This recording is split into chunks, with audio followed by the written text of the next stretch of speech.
Hello, welcome to Breathing Space for Parents. My name is Amy Treadwell, and I'm a licensed professional counselor and a professional educator. And today we're going to talk about anger. So I wanted to give you guys some tips for how to work with your kids when they are feeling a particular big feeling, which is mad.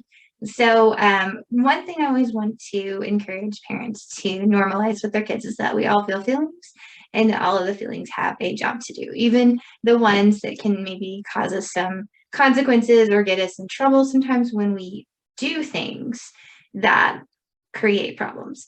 But I want to separate that out. The behavior sometimes is over the top. The feeling itself, though, is healthy and normal, and that we all feel anger because anger has a job to do. Anger's job is very important. Anger tells us what we're saying no to. Anger tells us what our boundaries are, and we all want our kids to have good boundaries so that they can know when they need to say no to things that aren't safe or to protect themselves from being taken advantage of, walked on, or not getting their needs met. We want them to be able to advocate for themselves. So keep in mind that anger has a very important job to do and that all feelings are good. All feelings are okay.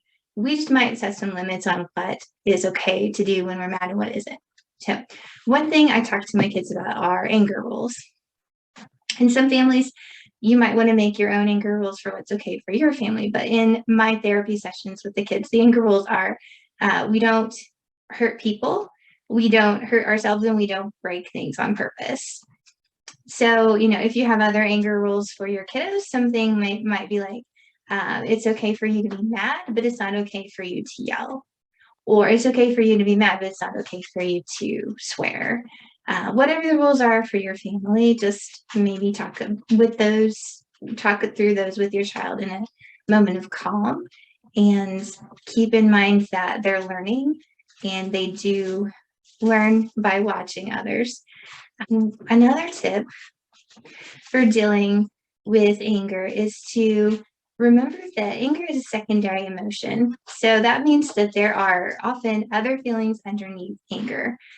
So, for example, a kid might be mad and acting out because they're mad because maybe they lost a game. So, if this is the case, they might feel mad for sure, but underneath of it, they might feel sad that they lost the game. They might feel embarrassed.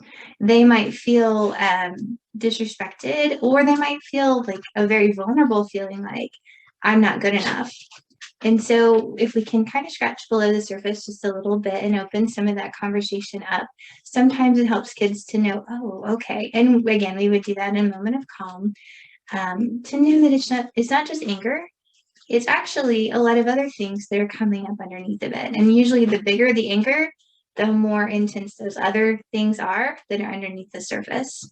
So keep in mind that anger is a secondary emotion and it's like an iceberg. There's a lot more under the surface than just what you see on the top. Another strategy that I use all the time with kids that I work with is assertive communication. So we have 3 levels of communication that we use with others. One is aggressive. So aggressive is like I'm, kind of coming after someone. Passive would be like whatever you want, just kind of giving way. But assertive is speaking clearly what you need or what you would like, and also saying why that matters. And so the simple way I use it with younger kids is called the bug and a wish. So it goes like this. It bugs me when you do that, and I wish you would stop. And I love this because it's very flexible. It's very adaptable. It's great for kids to use at school if they're having a conflict with a peer. It's great for sibling conflicts that, siblings can learn to communicate with each other using words instead of using other maybe physical ways of getting their message across. So bug and a wish, and you can even use it and get more specific. You could say something like, it bugs me when you come into my room without knocking, and I wish you would knock. That's how it goes. There's a book I use a lot with kids called A Bug and a Wish by Karen Schuer, and I'll put a link to that as well in the comments. So those are a couple of tips for today for working with anger. Keep in mind that all feelings are okay, that anger often is a secondary emotion with other feelings underneath of it. And we can practice clear communication and set anger rules to help everybody in the family keep safe and also to be able to express their needs and get their needs met. So we can befriend anger. It doesn't have to be the enemy. It can actually be really helpful to us in life. So thank you for coming and listening today. Hope you have an excellent week, and we'll see you next week on Monday. Bye.